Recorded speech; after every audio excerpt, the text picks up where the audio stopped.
언젠가 그 서울 강남에서 사역을 할 때 90평대 아파트에 사시는 집사님 댁에 신방을 갔어요. 집에 들어서자마자 밑바닥이 대리석으로 다 깔려 있고 운동장처럼 넓은 공간이 나와 있고 여기저기 구석진 곳들이 많이 있었어요.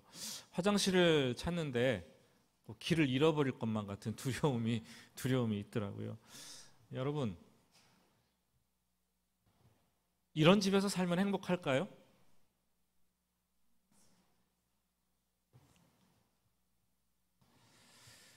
그분과 이 얘기를 나누면서 그 가정에 크고 작은 여러 가지 정말 고통스러운 문제들이 산적해 있다는 것을 알게 되었고, 안타까운 마음으로 그분과 함께 예배를 드렸었습니다.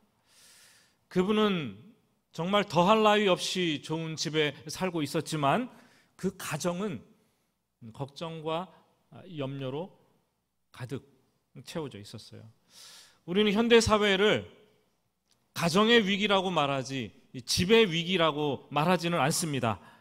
집, 영어로 하우스라 그러죠.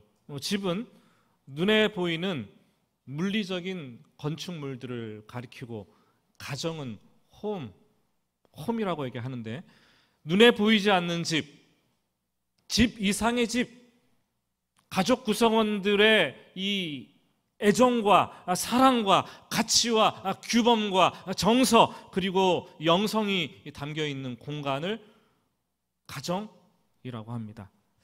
우리가 외형적으로 집 평수를 늘리고 좋은 집으로 이사가는 것도 중요하겠죠. 하지만 무엇보다 가정이 먼저입니다. 가정이 무너지지 않아야 되죠. 가정이 살아나야 되죠. 여러분, 화목한 가정 되십시오. 여러분, 건강한 가정 되십시오. 행복한 가정 되시기를 예수님의 이름으로 축복합니다. 눈에 보이는 것보다 눈에 보이지 않는 것에 더 중요한 가치를 부여하는 것, 그 사람들이 바로 저와 여러분 그리스도인들입니다. 신앙생활도 마찬가지입니다. 사람들은 교회를 선택할 때 크고 좋은 최신식 예배당을 가진 교회를 선호합니다. 그렇지만 더 중요한 것은 눈에 보이지 않는 성전을 짓는 교회.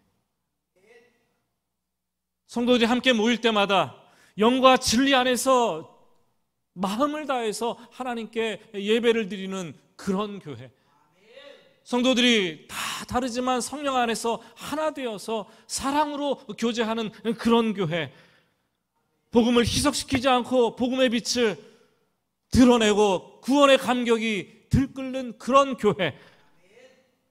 우리 교회가 그런 교회 되기를 원하고, 또 우리가 눈에 보이지는 않지만 보이지 않는 이 성전을 잘 지어가는 그런 교회 되시기를 주님의 이름으로 축복합니다.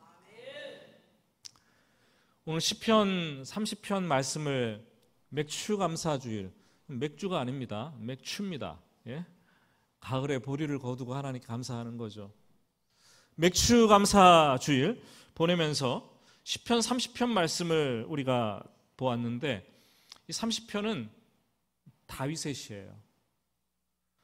다윗 평생의 소원은 성전을 건축하는 거였어요. 짓는 것이었어요. 그래서 역대상을 보면은 다윗은 성전을 짓기 위한 모든 준비를 완벽하게 해냅니다.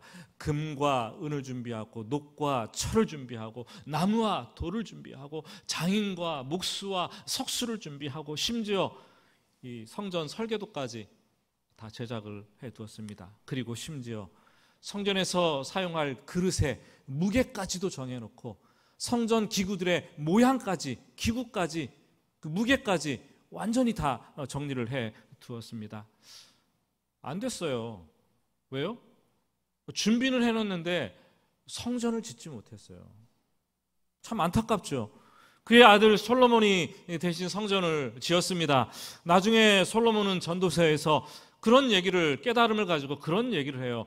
아무리 세상에서 자기가 쌓아 올려도 하나님께서 그것을 누리도록 허락하셔야만 누릴 수 있다. 하나님께서 누리도록 허락하지 않으면 다른 사람이 누리는데 이것은 해 아래서 참 불행한 일이다 라고 탄식을 했습니다. 여러분, 오늘 시편 30편 말씀을 보시면 자세히 보면 1절 위에 제목이 붙어 있어요. 뭐라고 적혀 있어요? 다윗의 시 곧 성전 낙성가. 참 이상하죠. 다윗은 성전 건축을 준비만 했고 성전을 건축하지 않았습니다. 그런데 어떻게 이 다윗이 시를 지어서 성전 낙성식 때 부르는 노래라고 이렇게 기록되어 있는 것일까요? 다윗은 후대 사람들이 성전을 지었을 때 하나님의 은혜를 잊지 않고 감사하고 찬양하기를 원했습니다. 그래서 미리 성전 이 낙성가까지, 성전 봉헌식 때 드릴 그 찬양까지, 노래까지 만들어 둔 것이죠. 그의 눈에 보이는 성전 건축도 중요했지만 그의 눈에 보이지 않는 이 성전을 짓는 것, 그것도 너무나 중요한 일이었기 때문에 백성들의 마음을 그 순간 하나로 모아서 하나님께 잊지 않고 그 은혜를 찬양하며 감사 예배를 드리기를 원했습니다. 언제 다윗이 지은 이 성전 낙성가가 노래로 불러졌겠습니까? 솔로몬이 성전을 건축하고 봉헌을 할 때 나팔을 불고 재금을 치고 모든 악기를 다 동원해서 연주를 하고 찬양대가 노래를 부릅니다. 그때 찬양대가 이 노래를 시편 30편을 큰 목소리로 부르는데 하나님의 그 임재를 상징하는 구름이 아주 성전에 가득하게 이렇게 끼었다라고 얘기를 합니다.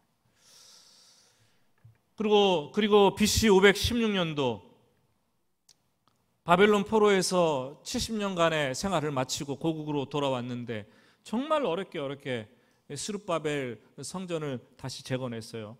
성전 봉헌식을 하면서 다시 이 시편 30편 가지고 노래를 불렀는데 이 스룹바벨 성전은 과거에 솔로몬이 지은 성전과 비교해 볼 때 초라하기 짝이 없었어요.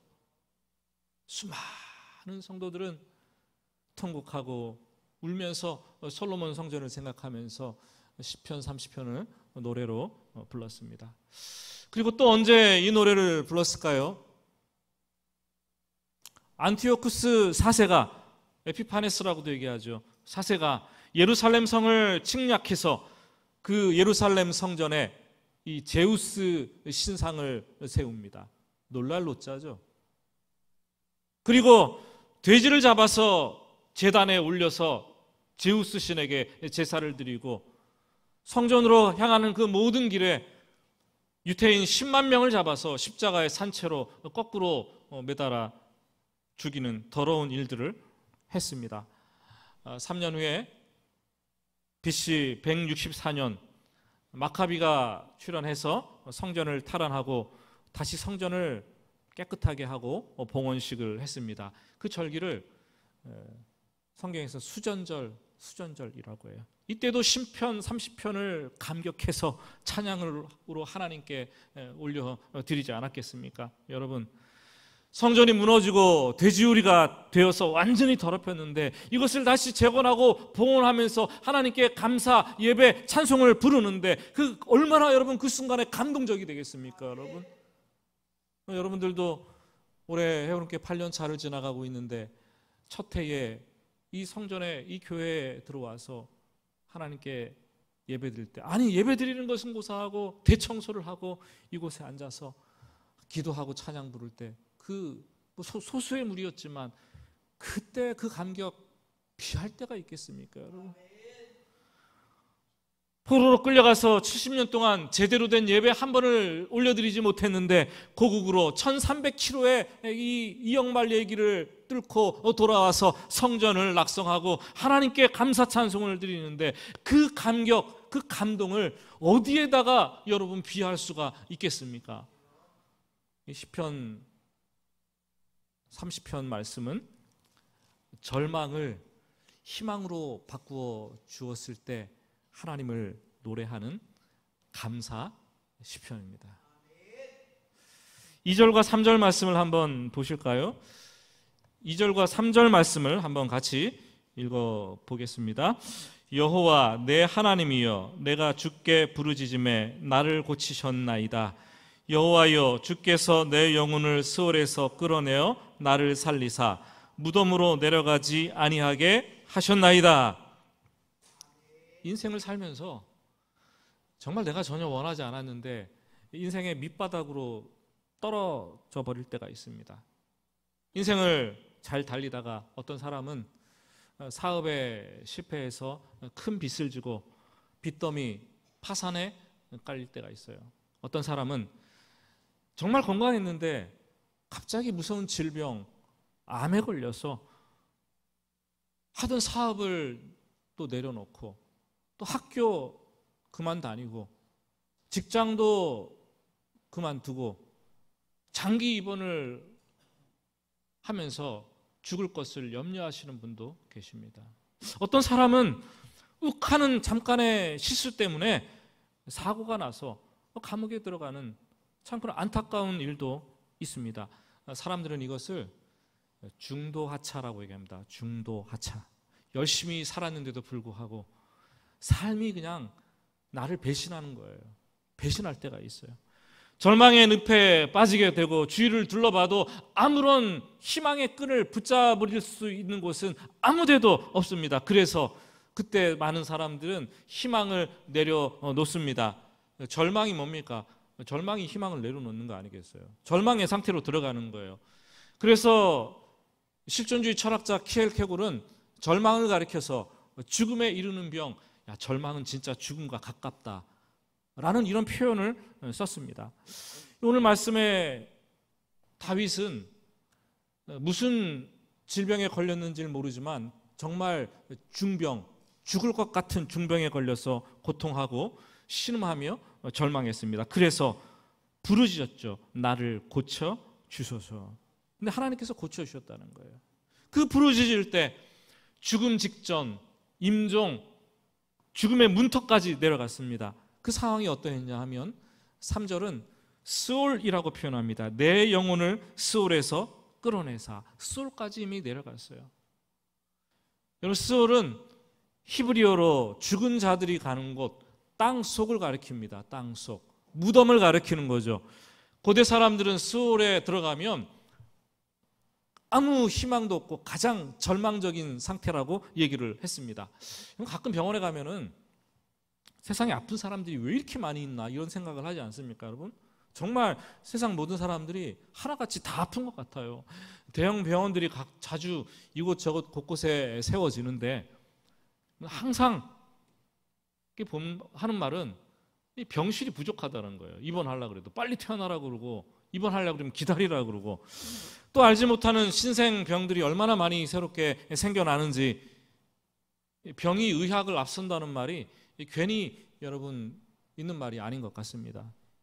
우리는 날마다 죽음을 향해 가고 있어요. 나의 날이 얼마 남았는지 나는 알 수 없는 사람들, 그 존재들이 바로 우리들입니다. 오늘 우리가 사는 세상에서 다윗처럼 죽음의 문턱에 서서 절망과 희망 사이를 오가면서 어찌할꼬 탄식하는 우는 사람들이 너무나 많이 있습니다. 그때 어떻게 해야 될까요? 다윗이 그때 잘했던 것이 있다면 자신을 살려달라고, 그 수월에서 건져내달라고 하나님께 부르짖었다는 거죠. 하나님께 간절히 부르짖었습니다. 부르짖음에 나를 고치셨나이다. 절망에 빠졌을 때 인간이 만들어 놓은 대책을 붙잡게 됩니다. 그것을 의지하면서 이 사람은 저렇게 해라, 저 사람은 이렇게 해라 말을 하죠. 생사를 주관하시는 하나님 앞에 달려가서 그 인간적인 말을 듣는 것보다 하나님 앞에 달려가서 무릎 꿇고 부르짖는 것보다 좋은 방법이 없습니다. 정말로 인간적인 대책과 방법들이 다 무용지물이라고 생각되면 마지막에 달려가는 곳은 우리가 정말 하나님 앞에 무릎 꿇고 달려가서 정말 주야 부르짖는 거예요. 주여 주여 부르짖다 보면요, 이게 말이 잘못 나왔고 죽여 죽여 이렇게 될 수도 있어요. 죽이든지 살든지 하나님 마음대로 하세요. 주여 죽여 살려. 이게 우리가 하나님께 마지막에 부르짖는 기도가 아니겠습니까, 여러분? 그래서 시편 기자는 시편 106편 44절에서 이런 말을 우리에게 해주고 있습니다. 우리 같이 한번 읽어볼까요? 그러나 여호와께서 그들의 부르짖음을 들으실 때에 그들의 고통을 돌보시며, 한 절 더 봅시다. 예레미야 33장 3절 말씀 같이 읽습니다. 너는 내게 부르짖으라. 내가 내게 응답하겠고 내가 알지 못하는 크고 은밀한 일을 내게 보이리라. 여러분, 특별히 예레미야 33장 3절은 333 아닙니까? 333. 고난당할 때, 위급한 순간에, 다급한 순간에 하나님께로 열린 이 핫라인이 333이에요. 고난 당할 때 전화번호 몇 번을 기억해야 돼요? 네, 전화번호가 아니라 성경 말씀 예레미야 333을 기억하는 거예요. 한번 따라하십시다. 333 기억합시다. 뭐라고 말씀하세요? 네, 부르짖으라고 말하는 거예요. 부르짖으라. 부르짖는 데서부터 그리스도인들의 문제는 해결되는 것이죠. 이 구약의 힘센 사람으로 유명했던 삼손을 여러분들은 다 아실 것입니다. 삼손이 이 나귀 새 턱뼈를 하나 취해가지고 그것으로 블레셋 사람 1000명을 무찌릅니다. 후에 자기가 승리에 도취되어서 그 시체로 이렇게 더미를 쌓는 거예요. 1000명을 죽여서 더미를 쌓았는데 그게 산더미처럼 되지 않았겠습니까? 그래서 라맛 레히, 이 턱뼈의 산이다, 턱뼈로 만드는 산이다 라고 이름을 붙이지 않았겠어요? 하지만 그러고 나니까 이내 탈진이 찾아오고 죽을 것 같은 목마름, 죽음에 이르는 목마름이 찾아왔습니다. 그때 삼손이 할 수 있는 것은 여호와께 크게 부르짖는 것이에요. 지금 내가 목말라 죽겠습니다. 살려주십시오. 외치는 거죠. 그거밖에 할 수 있는 게 없었어요. 여러분 생각해 보세요. 인간 1000명을 죽이고 나서 큰 태산을 쌓고 자화자찬을 했던 그 인간인데 마실 물 한 모금이 없어서 내가 죽겠습니다 라고 부르짖을 수밖에 없는 연약한 존재가 바로 인간이라는 거예요. 잘 나갈 때, 마늘 업적을 쌓았다고 할 때 너무 좋아하지 마시기 바랍니다. 물 한 모금 없으면 죽는 게 우리 인간이에요. 하나님은 삼손의 부르짖음에 응답을 하십니다. 그래서 한 우묵한 곳을 터뜨려서 그 샘물을 터뜨리시죠. 물을 마시고 삽니다. 그 체험을 한 이 삼손은 그곳을 엔학고레라고 이름을 붙입니다. 부르짖는 자에게 샘이 열렸다는 뜻이죠. 여러분, 저와 여러분에게는 각자마다 갈등이 있을 것입니다. 그것을 해결하지 못해서 절망 가운데 빠져서 정말로 죽을 것 같은 고통 속에 있는 분들도 계실 것이고, 그때 주님께서는 야, 이것저것 따지지 말고 인간의 대책 구하지 말고 나에게 좀 부르짖어라. 하나님은 부르짖는 기도를 절대 외면하지 않으세요. 이스라엘 백성들이 종살이를 하면서 애굽 땅에서 고통 가운데 부르짖을 때 하나님은 그 고통을 돌아보사 그 기도를 듣고 출애굽이라는 놀라운 역사를 이루어내셨습니다. 그들 가운데 사람이 없자 정말 멀리 광야에 있는 80세 노인 모세까지 동원하셔가지고 그들을 구원해내시는 일을 하지 않았겠습니까? 여러분, 부르짖으면 하나님께서 급히 움직이십니다.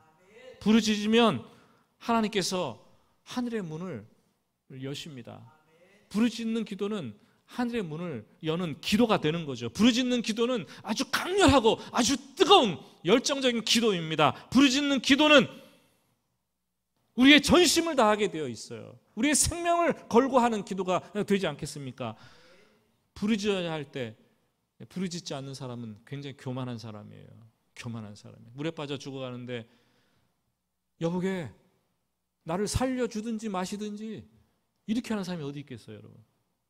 그냥 목소리를 다해서 살려주세요 부르짖지 않겠습니까? 절망 가운데 부르짖으면 반드시 하나님께서 만나 주십니다. 근데 왜 하나님은 우리가 인생 밑바닥에 처했을 때 그때 부르짖으면 만나 주시는 걸까요? 왜냐하면 그때 인간은 자기의 가장 정직한 모습을 그때야 비로소 볼 수 있기 때문입니다. 그때는 내 인생이 내 뜻대로 되지 않는다는 것을 아주 철저하게 깨닫고 내 인생이 하나님의 손에 붙들려 있다는 것을 정말 깨닫기 시작할 때가 바로 인생 밑바닥 순간에 들어갔을 때입니다. 그동안 세상의 헛된 영광을 바라보고 그것을 추구하면서 그 자리에 천년만년 있을 줄로만 알았는데 이제는 살다 보니까 그것들 다 부질없는 헛된 영광이구나. 하나님께 주목하게 되는 순간이 바로 그 순간이기 때문이죠. 다윗은 그 순간에 하나님께 철저하게 부르짖어서 고침을 받았습니다. 그리고 나서 고백을 하죠. 4절과 5절 말씀입니다. 4절 5절인데 제가 읽어볼게요. 주의 성도들아 여호와를 찬송하며 그의 거룩함을 기억하며 감사하라. 그의 노염은 잠깐이요 그의 은총은 평생이로다. 저녁에는 울음이 깃들일지라도 아침에는 기쁨이 오리로다. 치유를 경험하고 감사를 경험한 사람들이 가장 먼저 하는 일은 찬송을 부르는 거예요. 감사를 드리는 거죠.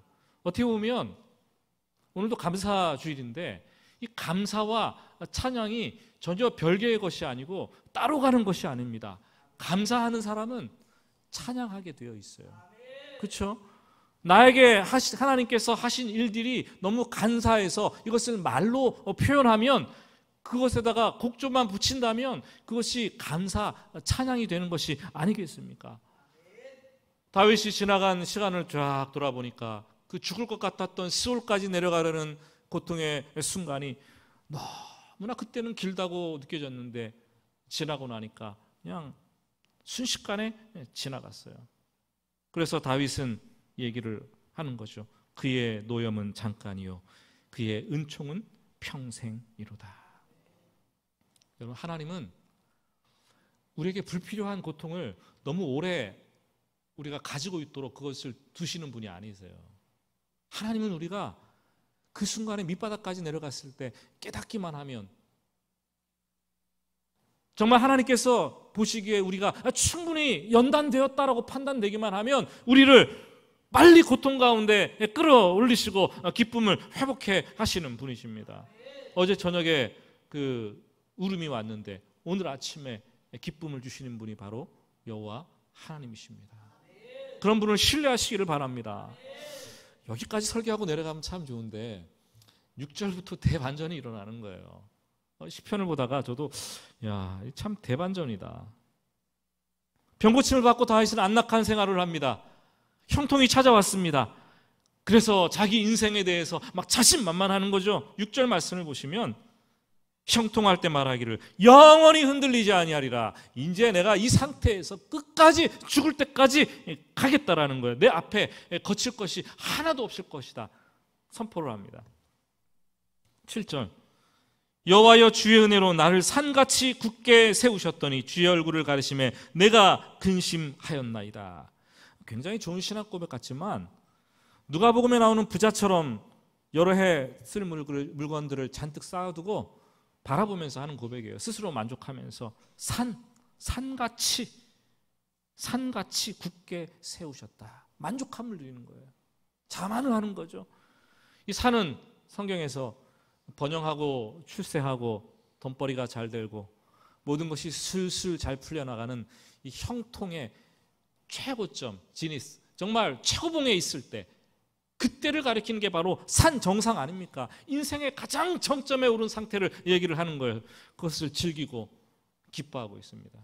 하지만 인생에는 다시 어김없이 절망과 고통이 찾아옵니다. 한순간에 하나님께서 얼굴을 싹 하고 가리셨더니 그 다윗의 인생에 근심이 찾아오는 거예요. 인생의 최고의 자리에서 다시 인생의 밑바닥으로 뚝 떨어져 내리는 거죠. 사망의 음침한 골짜기로 깊숙이 들어갔습니다. 여러분, 세상에 영원한 것이 어디 있습니까? 영원한 것이 어디 있어요? 그런데 잠깐 형통했다고 그것을 붙잡고 영원할 것이라고 자신만만하는 다윗의 모습, 선포까지 했죠. 영원할 것이다. 인생을 산을 정복하는 것이라고 착각을 해서 다윗은 산 정상에 내가 있는데 주께서 세웠기 때문에 내가 이제는 쌓아 올린 것에서 더 내려가지 않겠다. 인생은 산을 지나는 게 아니라 광야를 지나가는 것이라고 제가 수차례 말씀을 드립니다. 다윗은 이 사실을 깨닫는데 그렇게 오래 걸리지 않았어요.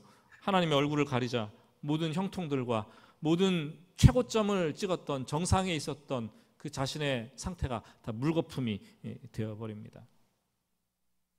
사람들은 젊었을 때 산 정상에 오르려고 무단히도 노력을 하죠. 열심히 해서 노력하면 이 정상에 오를 줄로 생각을 합니다. 또 그렇게 하고 싶어 해요. 그래서 최선과 노력을 다 기울입니다. 무엇인가 해내겠다는 내 의지와 이 열망으로 가득 차서 정상을 향해서 올라갑니다. 하지만 인생의 연수가 지나가고 나이가 들면서 고난이 한 번 찾아오지 않고 연속해서 2번 찾아오고 3번, 4번 반복해서 계속 찾아오는 것을 경험하고 나면 비로소 인생이 산을 오르는 것이 아니라 광야를 지나가는 것이구나 이렇게 깨닫게 되죠. 그래서 인생의 광야를 지나면서 어두운 밤을 만나기도 하고 건너가기 힘든 대풍랑의 역사 속에 빠져들어가기도 하고 깊은 사망의 음침한 골짜기에 들어가기도 합니다. 광야를 오래 걷다 보면은 광야를 시간을 낭비하는 곳, 허송세월을 보내는 곳 이렇게 생각하지 않고 인생 자체가 광야라는 것을 깨닫게 되는 거예요. 이 광야를 지날 때 기도하지 않고서는 버틸 수가 없는 거죠. 기도 응답이 없어도 기도해야 하는 때죠. 하나님의 은혜가 다시 임할 때까지 그냥 기도하는 수밖에 없습니다. 광야는 기도로만 살아남을 수 있는 곳입니다. 다윗은 병고침을 받고 형통이 찾아오고 산 정상을 밟았다고 생각될 때 다 된 줄로만 알고 정말 교만했는데 그 실수가 있었지만 다시 고난이 찾아오자 하나님께 부르짖어 기도하게 되었어요. 그것이 9절과 10절 말씀입니다. 같이 읽습니다. 내가 무덤에 내려갈 때에 나의 피가 무슨 유익이 있으리요? 진토가 어떻게 나를 찬송하며 주의 진리를 선포하리이까?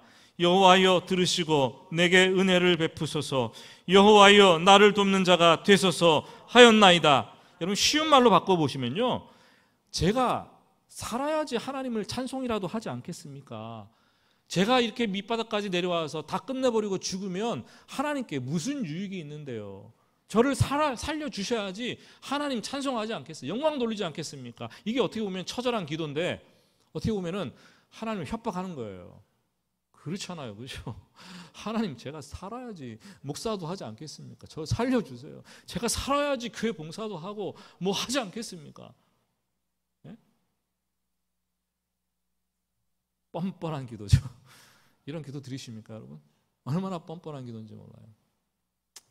다윗이 하나님께 무릎 꿇고 기도하면서 돌아왔다는 것이 중요하죠. 애들이 자식들을 키워오면은 자식들이 잘못을 하고 부모에게 용서를 구할 때 얼마나 뻔뻔한지 여러분 경험해 보셨습니까? 예? 그런데 부모는 거절하지 않아요. 또 거절하지 않아요. 그냥 받아들입니다. 사랑은 끝이 없이 인내하는 것이기 때문에, 사랑은 오래 참는 것이기 때문에, 부모의 사랑이 하나님의 아버지의 마음을 가장 많이 닮았습니다. 우리가 잘못했어도 부르짖고 달려오면 하나님은 또 받아주시는 거예요. 또 용서해 주시는 것입니다.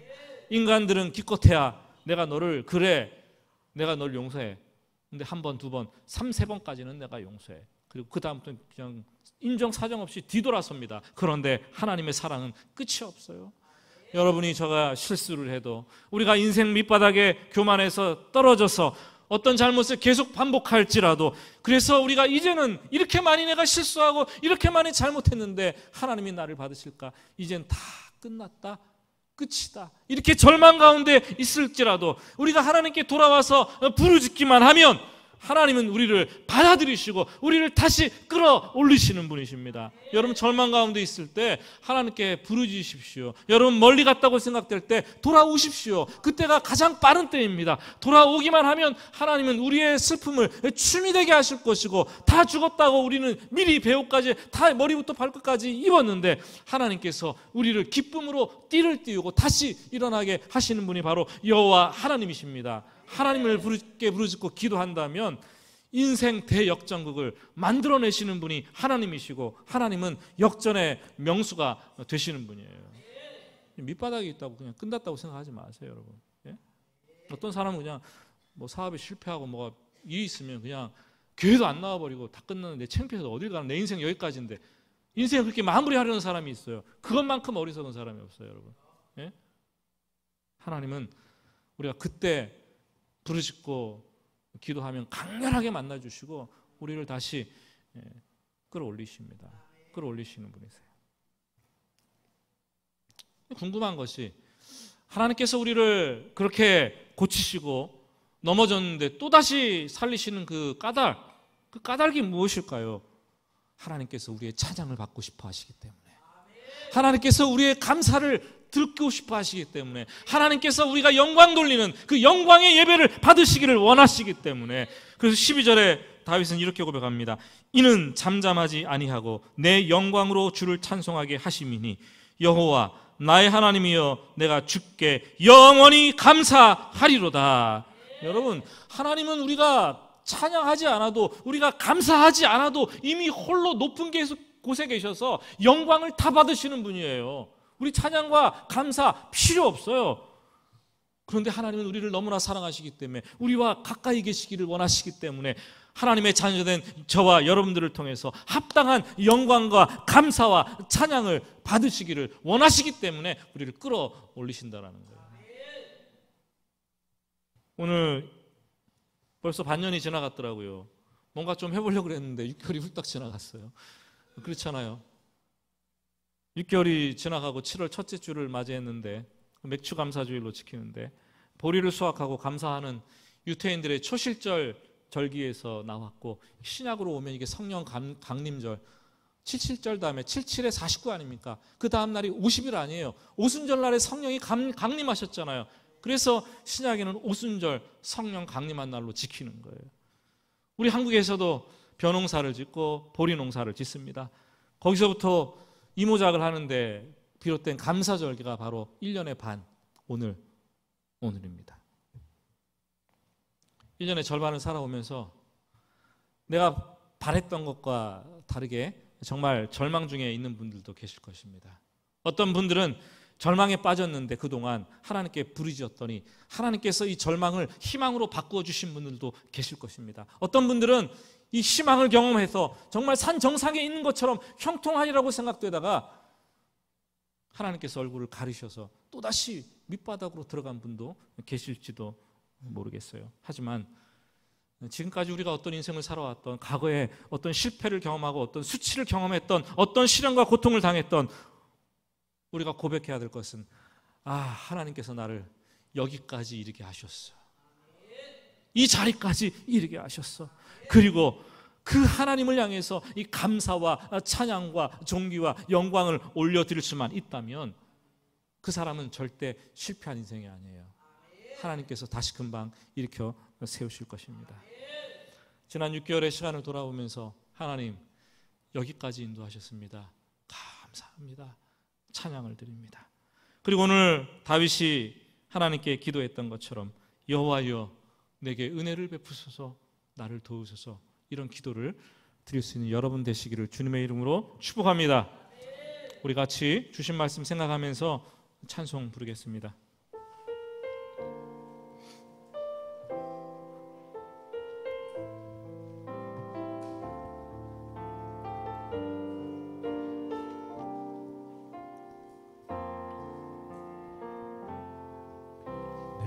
고난 고난 중에도 찬송할 수 있음은 은혜의 힘입니다. 내가 실패했어도 감사할 수 있음은 은혜의 힘입니다. 나를 대적하는 자 사랑할 수 있음은 은혜의 힘입니다. 내게 고통 주는 자 품어줄 수 있음은 은혜의 힘입니다. 주님의 은혜가 내 안에 들어오며 나는 날마다 기뻐집니다. 은혜 위에 은혜가 더하여 질수록 오직 주님만 바라봅니다. 가진 것 없지만 행복할 수 있어도, 내가 가진 것 없어도 행복할 수 있음은 은혜의 힘입니다. 낮고 천한 나에게 주의 능력 있음은 은혜의 힘입니다. 값진 옷값을 깨뜨려 헌신할 수 있음은 은혜의 힘입니다.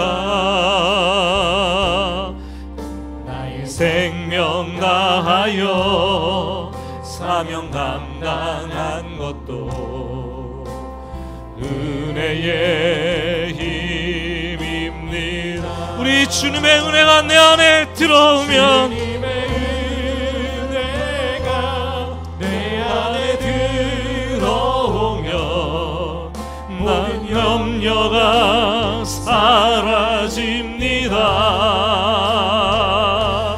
은혜 위에 은혜가 더하여 질수록 견디고 이길 힘이, 주님의 은혜가 내 안에 들어오면, 주님의 은혜가 내 안에 들어오면 모든 염려가 다 사라집니다. 사라집니다. 은혜 위에 은혜가 더하여 질수록 견디고 이길 힘이 생깁니다. 우리 같이 기도합니다. 기도할 때에 정말 지난 6개월을 돌아보면 하나님의 은혜가 아니고서는 지나올 수 없었던 시간들이에요. 정말 여러 가지 많은 문제와 사고들이 우리의 인생을 짓눌러서 인생 밑바닥까지 떨어졌던 경험도 있고, 다시 일어나는 경험도 있고, 또다시 자만해서 또다시 떨어지는 경험을 하고, 그래서 부르짖는 기도를 하면서 우리 이제까지 왔습니다. 그러나 분명한 사실은 하나님께서 우리를 붙들어 주신다는 거예요. 동행하신다라는 거예요. 광야길 지날 때 함께 하신다라는 거예요. 그 하나님을 붙들고 그 은혜를 간구하라고 말하고 있습니다. 주님, 오늘 기도할 때 이렇게 고백하셨다. 제가 지금 이런 상황에 있습니다. 이런 고통 가운데 있습니다. 이런 문제가 있습니다. 하나님, 저를 붙들어 주시고 제가 주님의 은혜를 간구합니다. 주여, 광야 같은 길 갈 때 주여 함께 하셔서 잘 갈 수 있도록 도와 주시옵소서. 우리 주님의 이름을 부르고 같이 합심해서 기도하겠습니다. 주여, 주여, 주여, 간절히 기도합니다. 아버지 하나님, 오늘 간구합니다. 우리의 삶을 돌아보고 우리의 지나간 시간들을 바라보면서 하나님께 부르짖습니다. 참으로 아버지 하나님 눈물 없이 갈 수 없었던 인생들이었고, 아버지 하나님 끊임없이 사고와 사건들이 펼쳐지면서 아버지 하나님 나를 힘들게 했는데, 그래서 내가 아버지 고통 가운데 절망하며 모든 것을 포기하고 싶어서 다 내리는 상황이 수도 없이 끝도 없이 되었는데, 아버지 하나님 산을 오르는 것이라고 생각해서 밑바닥에 들어갔을 때 견디지 못했는데, 하나님 아버지 인생의 본질이 광야였군요. 지금도 광야를 지나가고 있는데 아버지 하나님 이 광야를 지나는 순간순간마다 아버지께서 아버지 하나님 아들을 안는 것 같이 저를 안아주시기를 간절히 원합니다. 아버지 하나님 고통의 순간에 여호와 하나님의 이름을 부릅니다. 하나님의 이름을 부르짖고 간절히 기도합니다. 여호와여 은혜를 베푸소서, 여호와여 우리를 도우소서 간구하오니, 아버지 우리가 죄의 반복 가운데 있을지라도 우리를 외면치 마시고 아버지 들어 응답하여 주시기를 간절히 원하고 하나이다. 아버지 하나님 이제 반년이 지나가고 또 다음 반년을 바라보며 기약합니다. 하나님 어떤 일들이 있을지 우리는 알지 못합니다. 어떤 문구와 영통이 있을지 알지 못합니다. 그러나 아버지는 권고할 때는 지나간 하나님의 은혜를 되새겨보게 하시고, 형통할 때는 하나님을 찬양하며 감사할 수 있는 입술이 될 수 있도록 하나님 도와주시기를 간절히 원하고 원합니다. 아버지 우리가 하나님의 백성으로서 부끄러움이 없이 아버지 은혜 안에 머물 수 있도록 주님 도와주시기를 간절히 원하고 원합니다. 성령님이여 각 사람 위에 함께 하셔서 고난당하는 영혼, 절망 가운데 있는 영혼, 낙심한 영혼, 아파하는 영혼, 풀리지 않는 문제로 고민하며 아버지 아파하고 있는 그런 심령들에게 찾아가 주셔서 만져주시옵소서, 회복케 하여 주시옵소서. 아버지 하나님 그들을 주하신 하나님의 손길이 아버지 하나님 역사하여 주시기를 간절히 원합니다. 주여 주여